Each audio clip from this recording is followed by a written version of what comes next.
বুড়া আঙ্গুল দেখিয়েছে। লা ইলাহা ইল্লাল্লাহ বলে আল্লাহকে মসজিদের খোদা, নামাজের খোদা, রোজার খোদা, হজের খোদা, যাকাতের খোদা মেনেছে, বিচারের খোদা মানে নাই, আইনের খোদা মানে নাই, বিধানের খোদা মানে নাই, সংবিধানের খোদা মানে নাই। সুতরাং এইটা একটা ফাইজলামি ছাড়া ভিন্ন কিছু বলার সুযোগই নাই।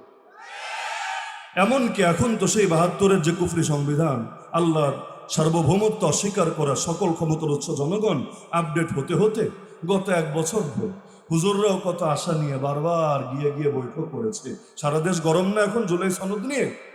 সবার তো খুব ফ্যান্টাসি, খুব আগ্রহ, কিন্তু আমি শুধু চিন্তা করি ফার্স্ট টু লাস্ট আল্লাহর নামটা কই। আরে শুরুতে বিসমিল্লাহির রহমানির রহিমটাই বা কই, আল্লাহর উপর আস্থা বিশ্বাসের কথাটাই বা কই। তাহলে এত হুজুর যে এত সময় দিল, কেউ মাহফিল বাদ দিয়ে, কেউ মাদ্রাসা ফেলে, কেউ মসজিদের দায়িত্ব ফেলে, এর লাভটাই বা কই? যদি আল্লাহর কথাই না থাকে, আল্লাহর ক্ষমতাই স্বীকার না করা হয়ে থাকে, তাহলে এত কিছু দিয়ে আমাদের হবেটা কি? সবকিছু